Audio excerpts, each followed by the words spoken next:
हरे कृष्ण।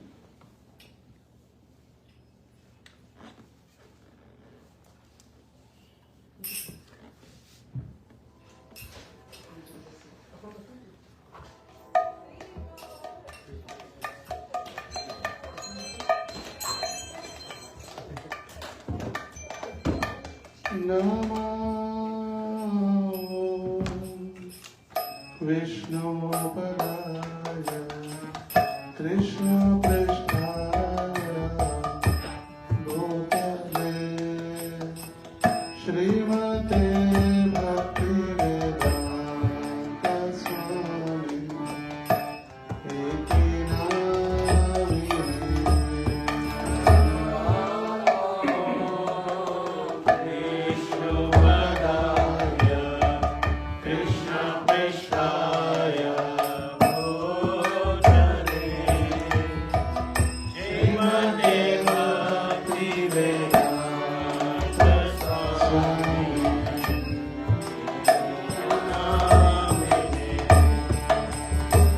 नमस्ते सरस्वते देवे गौरवाणी प्रचारिणे निर्विशेष शून्यवादी पाश्चात्य देशतारिणे।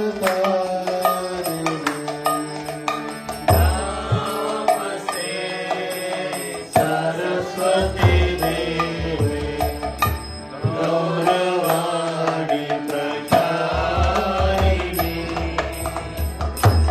निर्विशेष शून्यवादी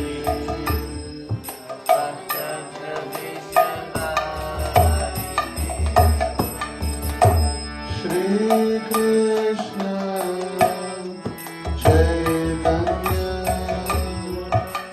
प्रभु नित्यानंद श्री अद्वैत गदाधर श्रीवासादि गौर भक्तवृंद।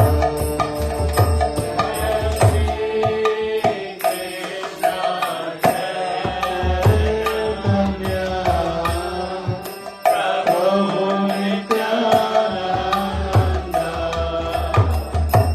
श्री अद्वैत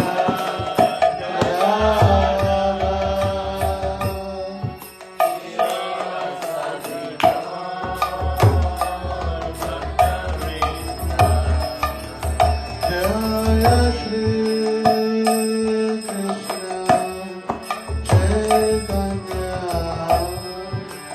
प्रभु नित्यानंद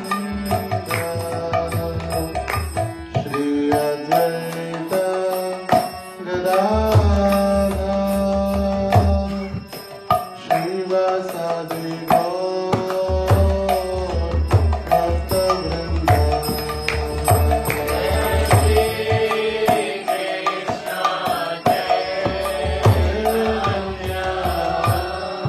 प्रभु Nityanand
Hare Ram, Hare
Madhav की जय। श्री श्री जगन्नाथ बलदेव सुभद्रा महारानी की जय। श्री श्री गौर निताय की जय। श्रील प्रभुपाद की जय। समवेत गौर भक्त वृंद की जय। निताय गौर प्रेमानंदे हरि ओम। अज्ञानतिमिरान्धस्य ज्ञानाञ्जनशलाकया चक्षुरुन्मीलितं येन तस्मै श्रीगुरवे नमः। श्रीचैतन्यमनोभीष्टं स्थापितं येन भूतले स्वयं रूप कदा मह्यं ददाति स्वपदान्तिकम्। वन्देऽहं श्रीगुरो श्रीयुतापदकमलं श्रीगुरून् वैष्णवांश्च श्रीरूपं साग्रजातं सहगणरघुनाथान्वितं तं सजीवं साद्वैतं सावधूतं परिजनसहितं कृष्णचैतन्यदेवम् श्री राधा कृष्ण पादान् सहगण ललिता श्री विशाखान्वितांश्च। नमो विष्णुपादाय कृष्णप्रेष्ठाय भूतले श्रीमते भक्तिवेदान्त स्वामिनिति नामिने। नमस्ते सरस्वती देवे गौरवाणी प्रचारिणे निर्विशेष शून्यवादी पाश्चात्य देशधारिणे। वाञ्छाकल्पतरुभ्यश्च कृपा सिन्धुभ्यैव च पतितानां पावनेभ्यो वैष्णवेभ्यो नमो नमः। नमो महावदन्याय कृष्णप्रेमप्रदायते कृष्णाय कृष्णचैतन्य नाम्ने गौरत्रिषे नमः। हे कृष्ण करुणा सिन्धो दीनबन्धो जगत्पते गोपेश गोपिकान्त राधाकान्त नमोऽस्तुते। तप्तकाञ्चन गौराङ्गी राधे वृन्दावनेश्वरी वृषभानुसुते देवी प्रणमामि हरिप्रिये। जय श्री कृष्ण चैतन्य प्रभो नित्यानंद श्री अद्वैत गदाधर श्रीवासादि गौर भक्तवृंद। हरे कृष्णा कृष्णा कृष्णा हरे हरे हरे राम राम राम हरे हरे। हरे कृष्ण। मुखं करोति वाचालं पंगुं लंघायते गिरिं यत्कृपातमहं वन्दे श्रीगुरुं दीनतारिणं परमानन्दमाधवं श्रीचैतन्येश्वरम्। हरे कृष्ण। सभी भक्तों का स्वागत है आज के इस सत्संग कार्यक्रम में। तो आज का विषय प्रभु जी ने दिया है वैष्णव सदाचार, वैष्णव एटिकेट। और वैष्णव सदाचार का महत्व और विशेष रूप से भक्तों के बीच जब हम रहते हैं तो भक्तों के बीच हम कैसे आदान प्रदान करें, हमारे इक्वल्स के साथ या हमारे जूनियर्स के साथ या हमारे सीनियर भक्तों के साथ या वरिष्ठ भक्तों के साथ हमारा कैसा आचरण या कैसे हमारा आदान प्रदान हो। सभी को हिंदी तो आता है ना? तो कैसे आदान प्रदान हो, तो इसके विषय में हम आज चर्चा करेंगे। तो वैष्णव सदाचार मतलब वैष्णवों का आचरण। हम जो भी कार्य करते हैं वैष्णव बनने के बाद उसको वैष्णव सदाचार कहा गया है। और वैष्णव का आचार ही सदाचार है। वैष्णव को अलग से कुछ अच्छा कार्य या अच्छा अपना उदाहरण प्रस्तुत करने की आवश्यकता नहीं होती। वो जो भी आचरण करते हैं उसको सदाचार कहा जाता है। भौतिक जगत में दिखावा एक होता है और एक अंदर से एक होता है। जैसे कहा जाता है मुंह में राम बगल में छुरी। दिखावा एक होता है ऊपर से व्यक्ति का, और वो नम्रता या सहनशीलता या दिखावा उसका अलग होता है। मगर वैष्णव का जो भी कार्य है वो वैष्णव सदाचार है।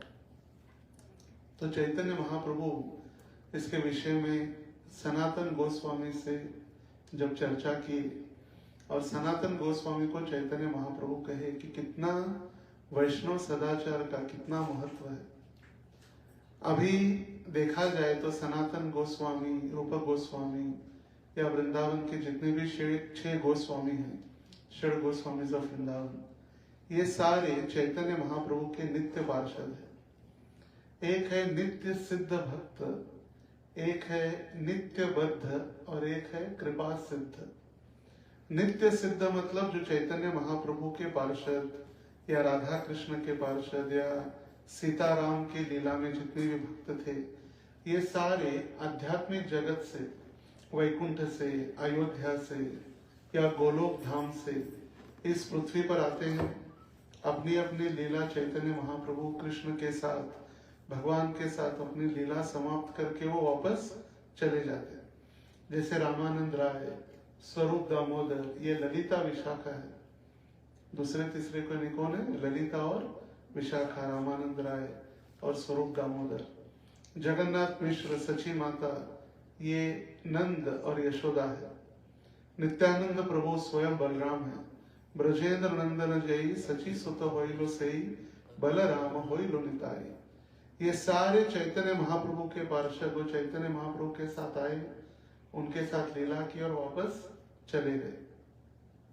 ये है नित्य सिद्ध भक्त। एक है नित्य बद्ध, जो हम जैसे हैं, जो हमेशा इस भौतिक संसार में अटके हुए हैं। पुनरपि जननम पुनरपि मरणम पुनरपि जननी जठरे शयनम, यही संसारे खलु दुस्तारे कृपया पारे पाहे मुरारे। जो इस भौतिक संसार में हम एक के बाद एक शरीर हम बदल रहे हैं, 84 लाख योनि हम बदल रहे हैं, और फिर जाके मनुष्य शरीर मिल रहा है। फिर भी हम कुछ ना कुछ कार्य करते, ऐसे कर्म करते कि पुनः हमें माता के गर्भ में आना होता है, फिर जन्म, फिर मृत्यु चलते रहता है। तो ये है नित्य बद्ध। और तीसरी कैटेगरी है कृपा सिद्ध। शुद्ध भक्तों के आशीर्वाद से हम जैसे बद्ध जीवों का उद्धार होता है, उनको कहा गया है कृपा सिद्ध। जैसे कैसे कृपा होती है? जैसे फॉर एग्जाम्पल जगन्नाथ रथ यात्रा जा रही है, तो हमारी इच्छा नहीं है, फिर भी कोई हमें लाके प्रसाद दे देता है। कोई कीर्तन कर रहे, तो हमारी इच्छा नहीं, हम मार्केट जा रहे हैं या शॉपिंग करने जा रहे हैं, फिर भी हम कीर्तन सुनते हैं। तो कीर्तन भगवान का इतना पवित्र नाम है कि वो अपने हृदय में जाकर अपना कार्य करता है, हृदय शुद्धिकरण कर देता है। जैसे हम कोई भी टैबलेट्स लेते हैं या मेडिसिन लेते हैं, उसमें क्या है हमको पता नहीं है, कितना सल्फर है, कितना ऑक्सीजन है, कितना अलग अलग द्रव्यों का उपयोग किया गया है, केमिस्ट्री। मगर डॉक्टर ने बताया ये खाने के पहले, ये खाने के बाद, ये सोने के पहले, जितना हमें बताया जाता है अगर हम फॉलो करेंगे तो हम ठीक हो जाते हैं।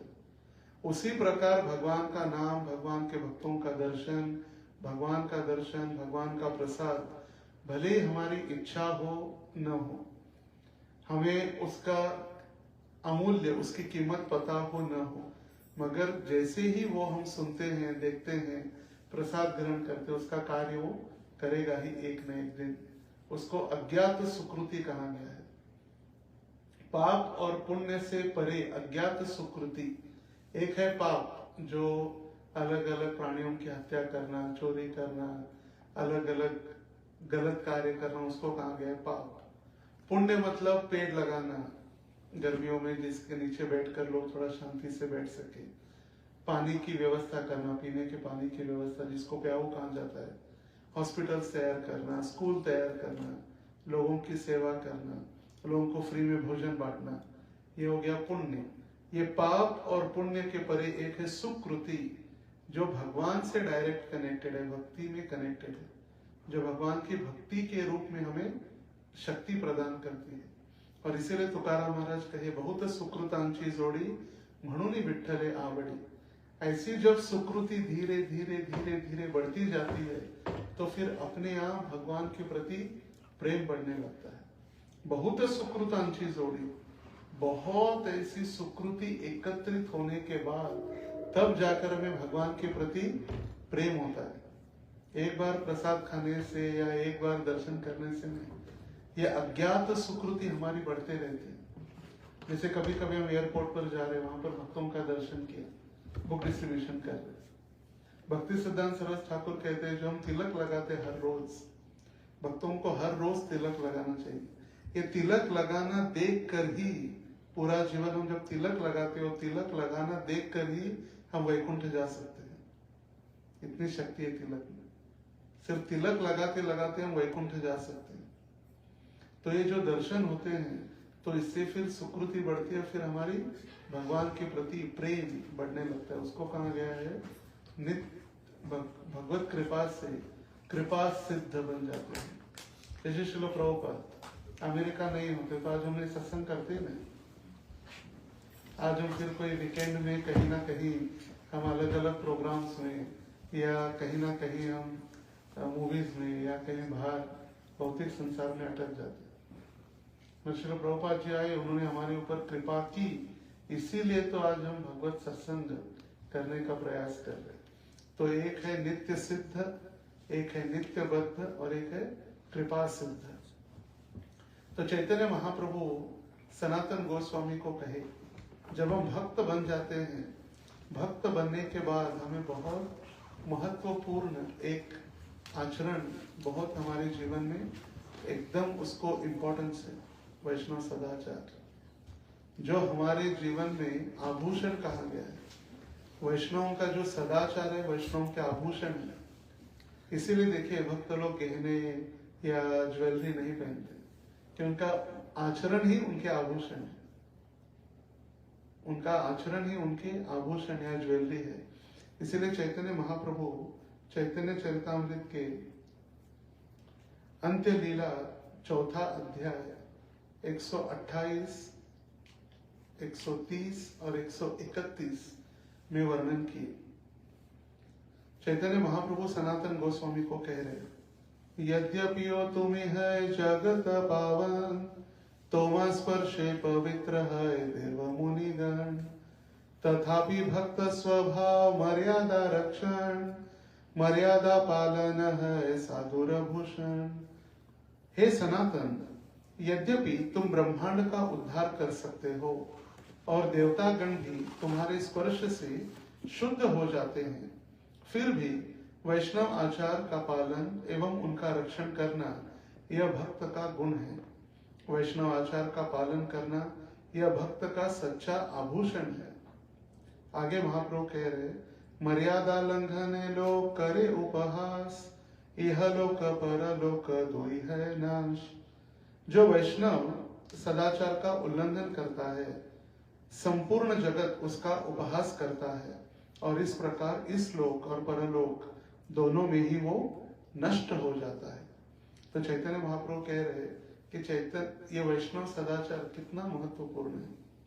सनातन गोस्वामी जैसे इतने शुद्ध भक्त कि उनको देवी देवता भी उनका दर्शन करने से, उनका स्पर्श करने से वो शुद्ध पवित्र हो जाते। कौन? देवी देवता। जैसे कुछ ही दिनों पहले जब परम पूज्य गोपाल कृष्ण महाराज ने अपनी भौतिक जगत की लीला समाप्त करके भगवत धाम चले गए, तो उनके एक शिष्य अपने ऑफरिंग में बता रहे थे कि डिवोटी जो नाड़ी वगैरह थे ना, नाड़ी और भविष्य वगैरह, तो उनके पास गए और भविष्य देखने वाले नाड़ी जो एस्ट्रोलॉजर थे उनको मिले। तो उन्होंने कहा मेरे जीवन में बहुत सारे संकट आ रहे, और फिर उन्हें पूछा, ऐसे चर्चा हो रही थी, आप कहाँ से है, कौन है, और फिर कहाँ इस्कॉन में संपर्क में है। बोले मैं यहाँ इस्कॉन में हूँ और मेरी दीक्षा तो नहीं हुई, but I am going to take initiation very soon, जल्दी मेरी दीक्षा लेने होने वाली है। तो कौन, आप किससे दीक्षा लेने वाले? तो उन्होंने कहा कि मेरी दीक्षा परम पूज्य गोपाल कृष्ण महाराज से होने वाली है। तो एस्ट्रोलॉजर ने कहा उठो और निकलो यहाँ से, बोले आपके जीवन में इतने संकट आ रहे, नाड़ी, ये भविष्य, ये कुछ काम करने वाला नहीं है। जिनका आपने नाम लिया गोपाल कृष्ण महाराज, वो ऐसे भगवान के शुद्ध भक्त है कि देवी देवता भी उनके पीछे चलते रहते हैं। जब वो चलते हैं तो देवी देवता भी उनके पीछे फॉलो करते हैं उनको। तो ऐसे शुद्ध भक्त जैसे सनातन गोस्वामी को भी महाप्रभु कह रहे, जो ललिता और जो सनातन गोस्वामी और रूप गोस्वामी, ये रूप मंजरी, कमल मंजरी, अलग अलग मंजरी है भगवत धाम में। और उनको महाप्रभु कह रहे, यदि तुम ये वैष्णव सदाचार का पालन नहीं करोगे तो क्या होगा, इस जगत में और परलोक दोनों जगत में आपका विध्वंस हो जाएगा। और इसीलिए महाप्रभु कहते हैं, वो साधुर अल्प छिद्र विश्वे के हसाए। इसीलिए वैष्णव को जो सफेद कपड़े पहनते थे, क्यों? क्योंकि उसके ऊपर एक छोटा सा दाग भी तुरंत दिखाई पड़ता, इसीलिए सफेद कपड़े थे। आजकल एक कलर कलर के कपड़े आ गए, मगर जो भक्ति सिद्धांत सरस्वती ठाकुर के अनुसार गृहस्थ के लिए सफेद, ब्रह्मचारियों के लिए घेरवे वस्त्र, सन्यासी के लिए उपवस्त्र, भिक्षा मांगने के लिए।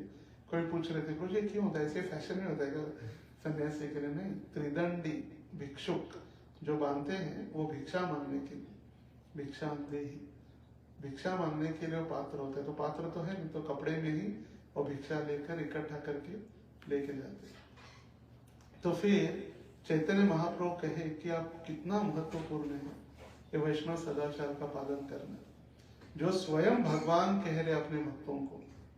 श्री कृष्ण चैतन्य राधा कृष्ण नाहे अन्य, जो राधा और कृष्ण का एकत्रित स्वरूप चैतन्य महाप्रभु है। ध्रुवम आत्मा अस्ति राधिका, कृष्ण की आत्मा राधा रानी है, और वो राधा और कृष्ण जब एक हो जाते हैं तो चैतन्य महाप्रभु है। और चैतन्य महाप्रभु जब दो बन जाते हैं तो फिर राधा और कृष्ण बन जाते हैं। तो वो चैतन्य महाप्रभु कह रहे कि कितना इंपॉर्टेंट है हमारे जीवन में भक्तों का आदर करना या भक्तों के बीच वैष्णव सदाचार का पालन करना। रूप गोस्वामी नेक्टर ऑफ इंस्ट्रक्शंस में अलग अलग मार्गदर्शन किए कि सबसे पहले उन्होंने कहा गुरु कौन बन सकता है, who can be the spiritual master. जिह्वा वेगम, उदर उपस्थ वेगम, ये अलग अलग वेग जो उन्होंने कहा, 6 वेग के उन्होंने वर्णन किया। फिर उन्होंने आगे कहा कि उत्साहात निश्चया धैर्य तत्त कर्म प्रवर्तना संगत त्यागा सतो वृत्ति षड्वीर भक्ति प्रसिद्धति। उत्साह के साथ भक्ति करना, धैर्य निश्चय के साथ, अत्याहार प्रयास, उन्होंने कहा कि अत्याहार करना, जो चीजें हम नहीं प्राप्त कर सकते, भौतिक चीजों के पीछे लगे रहना, जो चीजें हम कभी प्राप्त ही नहीं कर सकते उसकी आकांक्षा करना, अति नियम का पालन करना या नियम पालन करना छोड़ ही देना, नियमाग्रह और नियम अग्रह। कभी कभी ऐसे हम नियम पालन करते कि किस लिए कर रहे नियम पालन हम भूल जाते हैं। जैसे फॉर एग्जांपल हमें कहा जाता है कि ध्यान पूर्वक जप करना है, 1 सिटिंग 16 राउंड, तो हरे कृष्ण जप कर रहे हैं। और फिर सुबह जप करते हुए बाजू का डिवोटी उसके सीने में दर्द हो रहे, चिल्ला रहे, प्रभु जी पानी पानी, तो माया में हो, जप करो हरे कृष्ण। तो फिर क्यों जप कर रहे हैं या क्यों नियम का पालन कर रहे हैं, ये इंपॉर्टेंट है। या कभी कभी 3 नियम चले जाते हैं, कभी कभी 3.5 नियम, कभी कभी खाया तो चलता है, इट्स ओके। कभी कभी हम तो हर रोज थोड़ी खा रहे, कभी कभी खा ले तो चल जाता है। जैसे हम एक इंटरव्यू ले रहे थे डिओटी का इनिशिएशन का, तो फिर उनको हमने कहा कि आपका एक कंप्लेंट है, आप ऑनियन गार्लिक वगैरह खाते हैं, इससे डिवोटीज का कहना है। तो मैंने कहा प्रभु हाँ मैंने वड़ा पाव लिया था, मगर वड़ा पाव से मैंने प्याज बाजू में निकाल के वड़ा खा लिया। तो कहीं कभी ये है नियम आग्रह, मतलब नियमों को ऐसे ही छोड़ देना। एक है नियम इतने पकड़ के रखना कि क्यों नियम पालन करे वही भूल जाना, और फिर नियम को छोड़ देना। फिर इसके आगे रूप गोस्वामी कहे भक्तों के बीच आदान प्रदान, 6 लविंग एक्सचेंजेस, ददाति प्रतिगृह्णाति द्वय्यम आख्याति पृच्छति मुंकते भोजायते चैवं षड्विधम प्रीति लक्षणम। प्रीति लक्षण के विषय में रूप गोस्वामी कहे ददाति प्रतिगृह्णाति, भक्तों को उपहार देना, भक्तों से उपहार स्वीकार करना, giving the gifts and accepting the gifts, और भक्तों को अपने हृदय की बातें बताना और गुह्य प्रश्नों का उत्तर उनसे पूछना, भक्तों को प्रसाद के लिए बुलाना और भक्तों के घर प्रसाद के लिए जाना या भक्तों से प्रसाद स्वीकार करना। भुंकते भोजायते चैव षड्विधम प्रीति लक्षणम, ये प्रीति के लक्षण रूप गोस्वामी बताए। और उसी में, उसी परपट में या तात्पर्य में प्रभुपाद लिखे कि I have started this Sunday love fest because of this only, कि पूरा हफ्ता हम डिवोटीज एक दूसरे से नहीं मिलते, फिर संडे के दिन एकत्रित आए, आदान प्रदान करे। कौन सा आदान प्रदान? कृष्ण नाम का आदान प्रदान। द हाईएस्ट गिफ्ट कृष्ण नाम हम एक दूसरे को दे, भक्तों से सुने, प्रश्न पूछे और फिर एक साथ बैठकर प्रसाद ले। और इसके आगे 5वें श्लोक में रूप गोस्वामी वर्णन करते हैं कि भक्तों के बीच आदान प्रदान कैसे हो। कृष्णे तीयस्य गिरितम मनसा द्रियेत दीक्षास्ति चेत प्रणतभीष्ट भजन्तमीशं शुश्रूषया भजन विज्ञमनन्यमन्यत् निंदादिषु नरुदमीप्सित संगलभ्य। One should mentally honor the devotee who chants the holy name of Lord. One should offer humble obeisances to the devotee who has undergone spiritual initiation, diksha, and is engaged in worshipping the deity. And one should associate with the faithfully, serve that pure devotee who is advanced in undeviated devotional service and whose heart is completely devoid of propensity to criticize others. तो ये जो 5वें श्लोक में रूप गोस्वामी वर्णन कर रहे हैं, इसी के आधार पर वैष्णव सदाचार या वैष्णव एटिकेट में भक्तों से संबंध व्यवहार का वर्णन किया गया है।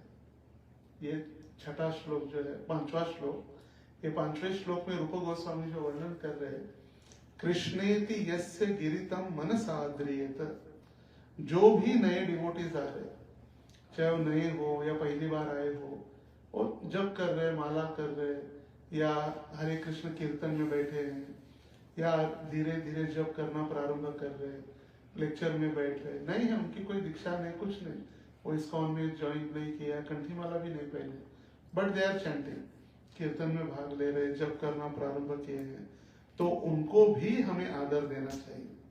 कृष्णेति यस्य गिरितम मनसा द्रियेत, मन से उनको हमें आदर देना चाहिए।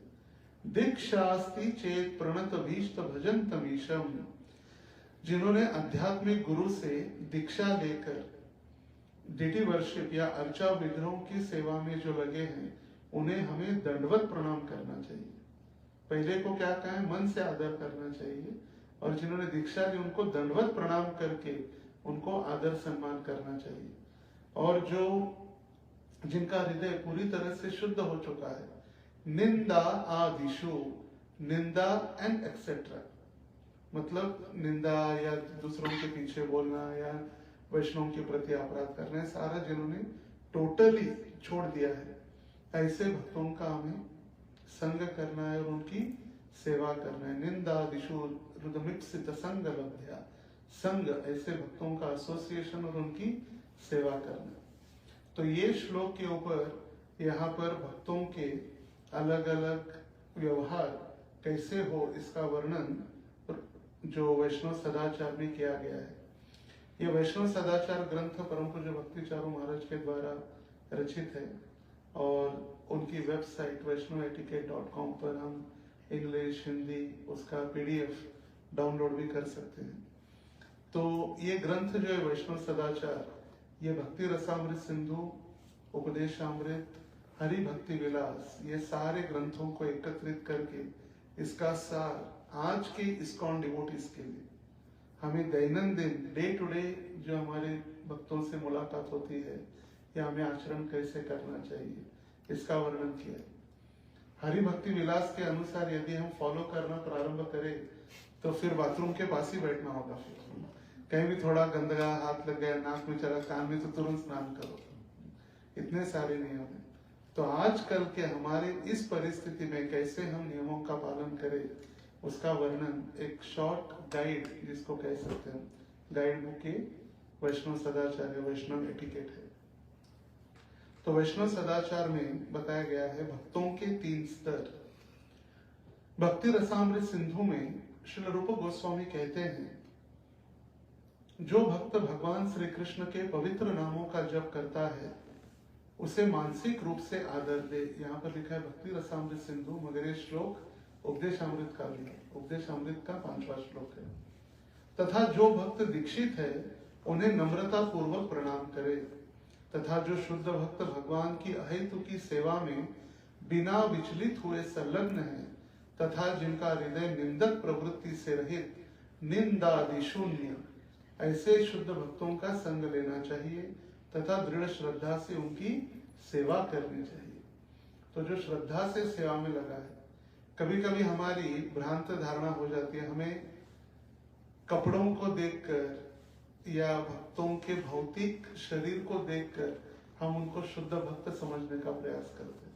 अरे सन्यासी है, ये शुद्ध भक्त हो सकते हैं, ये ब्रह्मचारी है, लाल या गेरवे वस्त्र सैफ्रॉन पहने हैं, इसीलिए शुद्ध भक्त हो सकते हैं, या जिन्होंने बहुत साल इस्कॉन में निभाए, ये शुद्ध भक्त हो सकते हैं। ऐसे नहीं है। जो अपने हृदय से भगवान की प्रामाणिक सेवा करने में लगा है, वो शुद्ध भक्त है। एक होता है सीनियर और एक होता है सीनियर्स।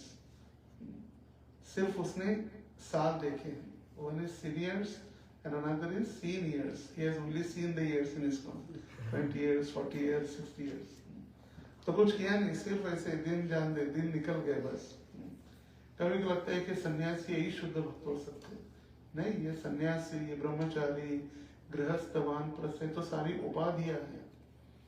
भगवान से कनेक्शन या भगवान से संबंध जो है वो हृदय से संबंध है।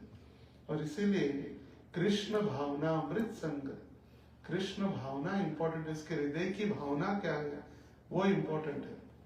हम क्या कर रहे इससे इंपॉर्टेंट, हम कैसे कर रहे वो इंपॉर्टेंट है। जैसे मैं हर बार उदाहरण देता हूं कि एक जो भक्त है वो अर्चा विग्रहों की सेवा कर रहा है। For example on the Janmashtami day वो आरती कर रहा है और हजारों डिवोटीज आरती में आए हैं, मंगल आरती में, और वो सोच रहे देखो मैं कितना भाग्यशाली हूँ, everybody is looking to me only, I am fortunate, मैं आरती कर रहा हूँ, किसी को चांस नहीं मिला।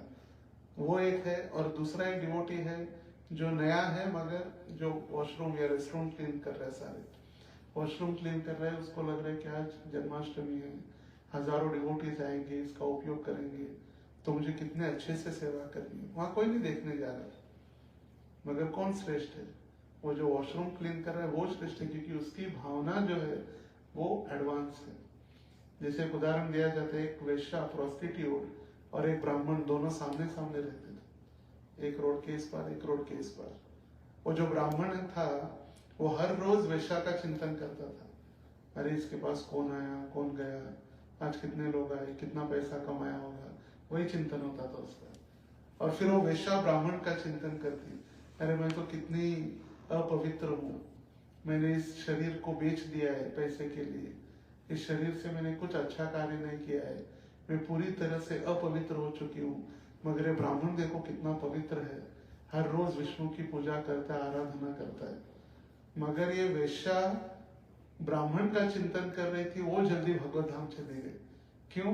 क्योंकि वो ब्राह्मण का चिंतन कर रही थी और ब्राह्मण होकर ये वैश्या का चिंतन कर रहा था। इसलिए हमारा जो चिंतन है, भावना, वो महत्वपूर्ण है अधिक। तो हमारा आध्यात्मिक गुरु से व्यवहार कैसा हो?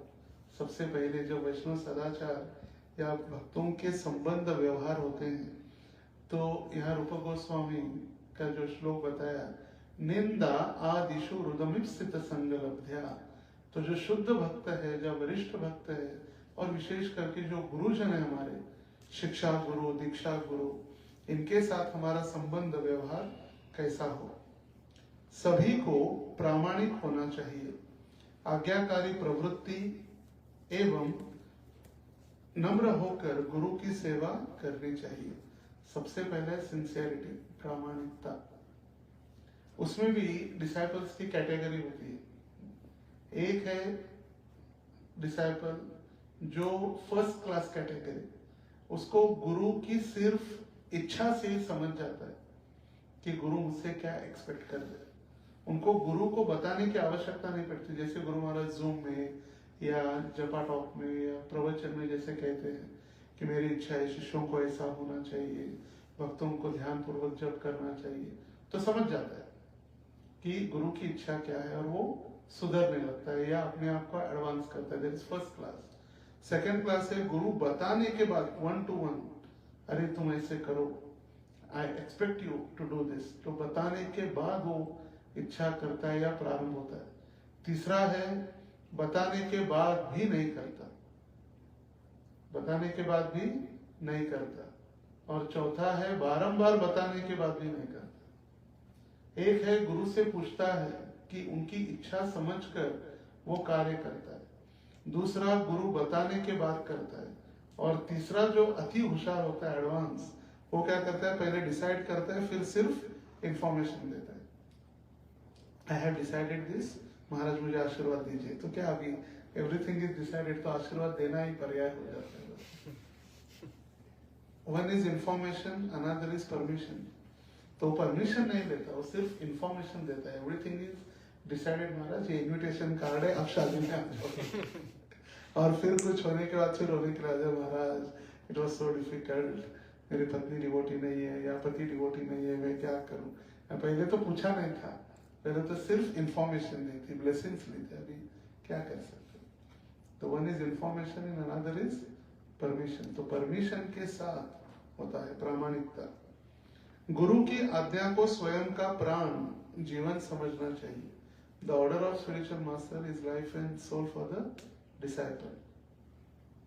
गुरु की उपस्थिति में उनकी आज्ञा के बिना दूसरों को उपदेश न दे। गुरु बैठे हैं या हमारे वरिष्ठ शिक्षा गुरु, दीक्षा गुरु है, वो प्रचार कर रहे किसी को या चर्चा कर रहे, और वो हमें बताए नहीं, हम अपना प्रचार चालू कर दिए। वो उनको बैठाए हैं और हम प्रचार कर रहे दूसरों को, ये फिर मर्यादा का उल्लंघन हो जाता है। अगर गुरु हमें बताए यू स्पीक और यू प्रीच टू हिम और यू गाइड हिम, तो दूसरी बात है। उनकी आज्ञा के बिना हम कभी भी गुरु के सामने किसी को उपदेश नहीं कर सकते। गुरु के जीवित होते हुए शिष्य स्वीकार न करे। रूप गोस्वामी ने कह दिया कि वाचो वेगम मनस क्रोध वेगम जिह्वा वेगम उधर उपस्थ वेगम एतान वेगान यु विषयेत धीर सर्वाम अमीमाम पृथ्वी से शिष्य। तो मैंने सारे आवेगों को नियंत्रण कर लिया, आई एम द विनर, अभी मैं शिष्य बना सकता हूँ, मैं बहुत बड़ा भक्त बन गया। नहीं, जब तक गुरु इस भौतिक जगत में जीवित है तब तक हम किसी को शिष्य नहीं बना सकते, एक्सेप्ट अगर जीबीसी ने वो परमिशन दी है या गुरु ने दीक्षा बंद कर दी है। कभी क्या होता है, गुरु जो होते हैं वो दीक्षा नहीं देते, कुछ समय बाद वो दीक्षा देना बंद कर देते। देन गुरु और जीबीसी दोनों मिलकर आदेश देते हैं कि तुम on my behalf you can start initiation now. जैसे परम पूज्य जयद्वैत महाराज ने दीक्षा बंद कर दिया है और जीबीसी और जयद्वैत महाराज के आशीर्वाद से कदम कानन महाराज ने इनिशिएशन स्टार्ट किया था। तो ऐसे होता है, मगर वो परमिशन अमार आज्ञा गुरु हरिया, आज्ञा इंपॉर्टेंट है। जैसे चैतन्य महाप्रभु थे, आज्ञा से हो सकता है, हम अपने स्वयं से कभी गुरु नहीं बन सकते। मुझे अच्छा लगा, मैं अमेरिका आया, कई सारे शिष्य में बनाया, ऐसे नहीं होता। अपने विल से नहीं होता, अपने आदेश, गुरु का आदेश और अधिकारियों के आशीर्वाद से ही ये हो सकता है। गुरु को अपने गुरु बंधु द्वारा दीक्षित शिष्यों को पुनः दीक्षा नहीं देनी चाहिए। मतलब ऑलरेडी एक इनिशिएटेड है तो दूसरा गुरु उनको और इनिशिएट नहीं कर सकता। इस कॉम में जैसे मल्टी गुरु एनवायरमेंट है, तो एक गुरु से दीक्षा हमने ली है, हम दूसरे गुरु के पास दीक्षा लेने जाए तो गुरु से हम दीक्षा नहीं ले सकते या गुरु दीक्षा दे नहीं सकते। If that Guru is in good standing, अगर वो अच्छे स्टैंडिंग में तो दीक्षा नहीं होती। गुरु की आज्ञा का केवल पालन करे, उनसे उल्टे प्रश्न न करे। उनके मन का सही आशय हमें मालूम है, ऐसा विचार करके गुरु के उपदेशों का कदापि उल्लंघन न करे। गुरु एक आदेश दे रहे और हम उल्टे प्रश्न बोले, ऐसा क्यों होता है? ऐसा थोड़ी ना होता है। ऐसा होता है कभी कभी हमारी मेंटालिटी होती है वही टोटली हम उनके आगे जाने का प्रयास करते, क्योंकि एक तो जनरेशन गैप है, या हमको लगता है अरे गुरु तो पिछले 60-50 साल पहले प्रचार करते थे, अभी की प्रीचिंग टेक्निकल उनको पता नहीं है, या अभी का उनका प्रीचिंग स्टाइल उनको पता नहीं है, दे आर बैकवर्ड क्लास में है थोड़ी, तो ऐसे उल्टे प्रश्न पूछना या खुद के मन में विचार करना, I know everything, Guru Maharaj ने बोल दिया मुझे पता हो गया, बस I know I can go now and I can do anything, मुझे सब कुछ पता चल गया। तो ऐसी मन गढ़ंत चीज में हम आगे जाकर नहीं, इसीलिए कुछ डाउट है तो परि प्रश्न न सेवया, हम नम्रता से जाकर गुरु से पूछ सकते हैं कि आपने जो आदेश दिया है वो आदेश ये है और इस आदेश को हम कैसे आगे लेके जा सकते हैं। तो सबसे बेस्ट है शिक्षा गुरु की हमें क्यों आवश्यकता है, दीक्षा गुरु जो आदेश देते हैं उसको कैसे हम पालन करें ये हमें शिक्षा गुरु बताते हैं, इसीलिए हमें शिक्षा गुरु की आवश्यकता है। आजकल कई सारे भक्तों को लगता है हमें कोई डिवोटी एसोसिएशन, कोई सीनियर डिवोटी एसोसिएशन, मंदिर जाने की या काउंसलिंग लेने की कोई आवश्यकता नहीं। I am initiated now, I am totally free from this bondage. गुरु की वगैरह अभी भक्तों की आवश्यकता नहीं है, मुझे दीक्षा मेरी हो गई। अच्छा है दीक्षा हो गई, दीक्षा ये तो शुरुआत है, इनिशिएशन द बिगिनिंग, शुरुआत तो हो गई, मगर हमें भक्तों के सानिध्य में पता होता है कि हमें क्या करना है। इसीलिए चैतन्य चरितामृत का जो फर्स्ट चैप्टर है आदि लीला का, उसका नाम ही है गुरु वर्ग। उसमें कृष्णदास कविराज गोस्वामी अनगिनत गुरु को वो नमस्कार कर रहे, अलग अलग गुरु को वो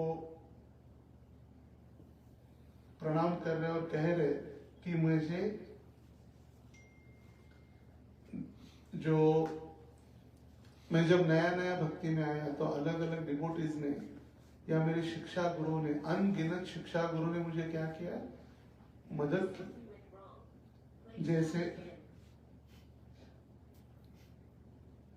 जैसे हम मंदिर में आते हैं तो हमें प्रणाम करना सिखाते हैं भक्तगण, जप कैसे करना है, माला कैसे करनी है, भगवान को भोग कैसे लगाना है, ये सारे हमारे शिक्षा गुरु जो हमारे इर्द गिर्द होते हैं वो हमें सिखाते हैं। इसीलिए उनका भी इम्पोर्टेंस उतना ही है जितना हमें दीक्षा गुरु की आवश्यकता है। स्वयं के गुरु को कभी भी उपदेश न दे, सबसे इम्पोर्टेंट। कभी कभी हम इतने भाग भरोसे गुरु को ही उपदेश देना चालू कर देते हैं। यदि किसी को लगे कि मेरे द्वारा दी जाने वाली जानकारी गुरु महाराज के लिए उपयुक्त हो तो व्यक्ति को विनम्रता पूर्वक ही इस तरह की जानकारी गुरु के समक्ष प्रस्तुत करनी चाहिए। I have my humble proposal या अपील हम कर सकते हैं, उनको उपदेश नहीं दे सकते, प्रपोजल दे सकते हैं, लास्ट उनका डिसीजन है। किसी को भी गुरु के साथ वाद विवाद नहीं करना चाहिए, वाद विवाद कभी नहीं करना चाहिए। किसी को भी अपनी योग्यता गुरु के समक्ष दिखावे के रूप में नहीं करना चाहिए, अपितु सदा विनम्र भाव से रहना चाहिए। कभी भी अपना दिखावा वगैरह नहीं करना चाहिए। मुझे लग रहा था एक दिन मैं मायापुर में था, आई वॉज शॉक्ड वो सीन देखकर, तो मुझे लगा प्रभुपाद जी का क्या लेवल और क्या सहनशीलता, क्या प्रभुपाद जी ने सहन किया होगा। मैं मायापुर में था, टेम्पल हॉल में राधा माधव के सामने कीर्तन चल रहा था और एक वरिष्ठ सन्यासी थे, प्रभुपाद डिसाइपल जेबीसी, और उन्होंने अपने सर्वेंट से पानी मांगा, तो उसने पानी का बोतल खोल के दिया महाराज को। तो महाराज ने कहा पूरा पानी भरा हुआ है, मैं कैसे पी सकता हूँ, थोड़ा कम करके दो। तो उसने ग्लास वगैरह लाया नहीं था, तो उसने आधा पानी खुद पी लिया, आधा उसने खुद पी लिया और फिर महाराज को दिया। मैं सोच रहा था ये आज की परिस्थिति है।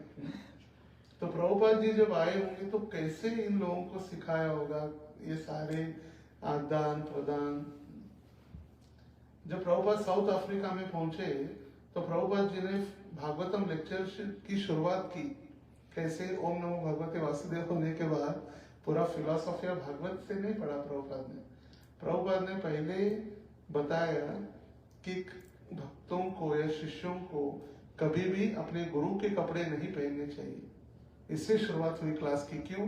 क्योंकि प्रभुपाद जी ने कपड़े सुखाकर बाहर कपड़े धोकर सुखाए थे, और दूसरे दिन देखा तो कपड़े ही नहीं थे, और भागवतम क्लास में देखा सारे लोग प्रभुपाद के कपड़े पहन कर बैठे अलग अलग। तो शुरुआत उससे करनी पड़ी कि शिष्य को गुरु के कपड़े कभी भी नहीं पहनने चाहिए। तो ये परिस्थिति थी प्रभुपाद जी के समय में। आगे बता रहे हैं, जब तक उनकी आज्ञा नहीं मिलती तब तक आध्यात्मिक गुरु के समक्ष बराबर आसन पर न बैठे, सेम आसन पर। जब वो बोले, जैसे कभी कभी मैनेजरल मीटिंग्स होती है या कुछ डिस्कशन होता है, तब वो बताते हैं बैठिए बैठो, तो बात अलग है। जब तक नहीं बताए तब तक उनके लेवल पर आसन पर हमें कभी भी नहीं बैठना। उनकी नम्रता बता सकते हैं, मगर गुरु के सामने हम नम्र होकर नीचे ही जमीन पर ही बैठे। अगर शारीरिक हमारी परिस्थिति नहीं है दैट इज डिफरेंट, मगर हम अच्छे कट्टे हैं, हमारे पैर हमारे घुटने अच्छे, तो नीचे ही बैठे तो अच्छा है। जिस प्रकार श्री कृष्ण ने अपने नाम एवं चित्र तस्वीर से अभिन्न है, उसी प्रकार गुरु भी अपने नाम एवं तस्वीर से अभिन्न है। इसीलिए किसी को भी कृष्ण अथवा गुरु की तस्वीरों को यहाँ वहां नहीं फेंकना चाहिए। प्रभुपाद जी भी ये कहे, there is no difference between me and my pictures.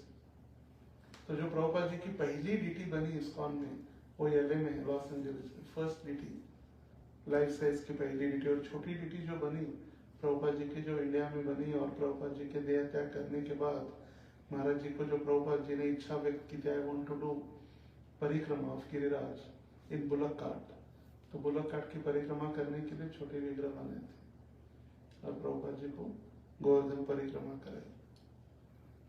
तो उनके फोटो, उनके विग्रह, इसमें कोई अंतर नहीं है। जैसे भगवान श्री कृष्ण पद्म पुराण में वर्णन किया गया है कि 8 रूपों में भगवान अवतरित होते हैं इस पृथ्वी पर। एक मिट्टी के द्वारा, मिट्टी से जब भगवान की मूर्ति बनती है तो एक मिट्टी, दूसरा रेती, रेती से भी बनती है विग्रह, तीसरा लकड़ी, चौथा पत्थर, पांचवा पेंटिंग, पेंट के द्वारा जो चित्र होता है वो, छठा डायमंड्स के साथ, आठवां धातु, सातवां धातु के साथ, धातु मतलब मेटल, पंच धातु, अष्ट धातु जो बनता है वो, और आठवां मनोमय। मनोमय मतलब मन में भगवान की सेवा करते करते डिवोटीज इतना प्रैक्टिस करते हैं कि भगवान की मूर्ति विग्रह रूप तैयार हो जाता है। जैसे रूप गोस्वामी उदाहरण दिए नेक्टर ऑफ डिवोशन में, एक भक्त ने सुना कि मनोमय सेवा हो सकती है, तो उसने मन में भगवान की सेवा प्रारंभ की, क्योंकि उसके पास डिटीज नहीं थे या कोई व्यवस्था नहीं थी, गरीब था, तो मन ही मन में उसने सेवा करना प्रारंभ चालू किया, मनोमय सेवा। तो हर रोज भगवान का अभिषेक करता, ड्रेसिंग करता, भोग लगाता, धीरे धीरे धीरे प्रैक्टिस इतनी परफेक्शन पर वो पहुंच गया कि एक दिन उसने भगवान को अभिषेक किया, ड्रेसिंग किया, भगवान को भोग लगाने के लिए उसने खीर बनाई, और जो खीर बनाई, खीर तो एकदम गर्म तो नहीं भोग लगा सकते, थोड़ी ठंडी हुई कि नहीं देखने के लिए उसने उंगली डाली, और जैसे ही उंगली डाली उसकी उंगली जल गई, और उंगली जल गई तो उसका ध्यान भंग हो गया, जो सेवा चल रही थी मेडिटेशन वो भंग हो गया, देखा तो सही में उंगली जल गई। तो ये मनोमय सेवा भगवान की, तो 8 रूपों में हम भगवान की सेवा कर सकते हैं। तो इसलिए कहा गया भगवान का चित्र और भगवान के विग्रह में कोई अंतर नहीं है। जब तक गुरु की आज्ञा तथा आशीर्वाद नहीं मिलता तब तक पारंपरिक गुरु द्वारा लिखित पुस्तकों के अतिरिक्त अन्य कोई भी पुस्तक नहीं पढ़नी चाहिए। जो आजकल एक नई फैशन है, जाते हैं वृंदावन, मायापुर, और इतने सारे ग्रंथ लेकर आते हो, कोई पढ़ते भी नहीं। उसको भी कहा गया अत्याहार, आवश्यकता से अधिक खाना है, आवश्यकता से अधिक संग्रह करना। जिसके लिए उदाहरण दिया प्रभुपाद जी ने, एक चावल का बोरा एक 4 रास्ते पर रात हम रख दिया जाए स्क्वायर में, तो चींटियां, जो क्या कहते पक्षी आएंगे, दाने चुनेंगे और चले जाएंगे, गाय आएगी थोड़ा सा खाएगी चले जाएगी, मगर आदमियों पूरा का पूरा बोरा उठाकर घर लेकर जाएगा, जितना आवश्यकता उतना खाएगा, बाकी का स्टोर कर देगा। तो उसी प्रकार आवश्यकता से अधिक ग्रंथों का संचय करना भी अत्याहार है, और स्पेशली सबसे पहले श्रील प्रभुपाद के ग्रंथों का अध्ययन, अपने गुरु के ग्रंथों का अध्ययन, फिर इस्कॉन में जितने आचार्य हैं उनके ग्रंथों का अध्ययन करना अनिवार्य है। First and most important is Prabhupada books. Prabhupada ji ने जो तात्पर्य लिखे प्रभुपाद परपट, वो और अपने आध्यात्मिक गुरु, और ये होने के बाद फिर हम गुरु जी से परमिशन लेके बाकी के ग्रंथों को पढ़ सकते हैं। नहीं तो हम कंफ्यूज हो जाएंगे। रावण संहिता, कल्कि पुराण, मार्कंडेय पुराण, ये अलग अलग लेकर आएंगे और पढ़ते जाएंगे तो हम कंफ्यूज हैं किसमें क्या लिखा है पता नहीं। लिंग पुराण में शिव जी को महान बताया गया है, शक्ति पुराण में शक्ति की आराधना करने के लिए बताया गया है, तो हम कंफ्यूज हो जाएंगे। इसलिए सबसे इंपॉर्टेंट है प्रभुपाद के ग्रंथों का अध्ययन करना। And Prabhupada has given everything including raganuga bhakti, सब कुछ दिया है प्रभुपाद जी ने। भक्तों को लगता है अरे प्रभुपाद जी ने ओनली ही हैज गिवन वेदी भक्ति, तो हमें वृंदावन जाके थोड़ा ब्रज का भाव, ब्रजराज, ब्रज रस लेना चाहिए, अलग अलग बाबाओं के पास जाके राधे राधे। प्रभुपाद जी ने सब कुछ दिया है। प्रभुपाद जी ने तो हमें सावधान किया है, we should be very careful in Vrindavan, because Vrindavan is full of Mayavadis. मायावाद से भरा हुआ है वृंदावन। तुम कहाँ जाए, कहाँ बैठे, बहुत सोच समझ कर हमें एसोसिएशन लेना चाहिए। आध्यात्मिक गुरु की सेवा का अर्थ है उनके शिष्यों की सेवा। सबसे टॉप मोस्ट और श्रेष्ठ बात बताई जा रही है। आध्यात्मिक गुरु की सेवा मतलब उनके शिष्यों की सेवा। एक बार श्रीपाद रामानुजाचार्य, वैष्णव सदाचार, इतना ग्रंथ तो छोटा सा है, 50-60 पेजेस का है, मगर मैंने ये जब हमने स्टार्ट किया नोएडा में वीकली 2 घंटे पर वीक, 2-3 साल तक चला। इतना डिटेल में इसको हम डिस्कस कर सकते हैं, इतना डीप इसका अंडरस्टैंडिंग एंड नॉलेज, इतना डीप में। सबसे हमारे डिवोशन का फाउंडेशन ही वैष्णव एटिकेट है। हमारी जो भक्ति की इमारत खड़ी हो जाती है, बिल्डिंग, उसका फाउंडेशन ही है। जितना फाउंडेशन नीचे जमीन के अंदर जाता है और जितना वो स्ट्रांग होता है उतनी स्ट्रांग हमारी बिल्डिंग बनती है। एक बार श्रीपाद रामानुजाचार्य एक दक्षिण भारत में गांव में आए और वहां पर उनके 2 शिष्य थे, एक बहुत गरीब और एक एकदम अमीर। एकदम दोनों का जमीन आसमान का अंतर था दोनों के बीच। तो रामाचार्य ने सोचा कि मेरे साथ अभी 12,000 उनके शिष्य थे, 12,000 ब्रह्मचारी डिसाइपल्स रामानुजाचार्य, तो उनको साथ में लेकर यात्रा कर रहे थे। तो जब यात्रा करते करते गांव पहुंचे तो मैंने सोचा मेरे अभी इतने सारे शिष्य हैं, तो जो अमीर था जिसके पास अच्छी खासी धनराशि थी, उसके पास अपने 2 शिष्यों को भेजा, ब्रह्मचारियों को, एडवांस पार्टी या मैसेंजर के रूप में। आप जाओ और उनको बताओ कि रामानुजाचार्य आए हैं और उनकी प्रसाद की अकोमोडेशन की सेवा आपको करनी है। तो इतने खुश हो गए सुनकर कि जो 2 डिवोटीज आए थे उनको भूल ही गए, टोटली, उनको लिटरली भूल गए और तुरंत तैयारी में लग गए। अरे Guru Maharaj is coming, Guru Maharaj is coming. इतना भाव विभोर हो गए कि वो दोनों को भूल गए, उनकी सेवा, उनका सब कुछ भूल गए। तो थोड़ा देर खड़े रहकर उन्होंने देखा कि इतने अच्छे से सेवा हो रही है, तो अभी हम चलते हैं। और निकले और फिर गुरु महाराज के पास आए। तो रामानुज जी ने पूछा क्या हुआ, तो उन्होंने कहा इतने अच्छी सी सेवा चालू कर दी है। बोले आपको कुछ व्यवस्था की? बोले नहीं, इतनी अच्छी से वो तैयारी करने में लगे कि हम आए हो भूल ही गए। तो बोले ठीक है अभी गरीब के पास जाओ। तो गरीब के पास जब गए तो गरीब ब्राह्मण तो घर पे नहीं थे, उनकी पत्नी थी। और पत्नी, जैसे ही पत्नी ने देखा, सबसे पहला हमारा जो आचरण है, सबसे पहला उसने प्रणाम किया दोनों गुरु भाइयों को देखकर। वैष्णव प्रणाम करने के बाद उनको बैठने के लिए आसन दिया। अभी घर में तो कुछ था नहीं देने के लिए, खाने के लिए, प्रसाद के लिए कुछ नहीं था। तो तुरंत पड़ोस से जाकर उस गुड़ लेकर आए, गुड़ और पानी सबसे पहले उनको पीने के लिए दिया। और ये सारा करने के बाद फिर उसने पूछा कि क्या आपका आने का उद्देश्य? तो उन्होंने कहा कि ऐसे ऐसे गुरु महाराज आए हैं 12,000 शिष्यों के साथ और आपके पास आना चाहते हैं। मैंने कहा ठीक है आप आ जाए, हम तैयारी कर लेंगे।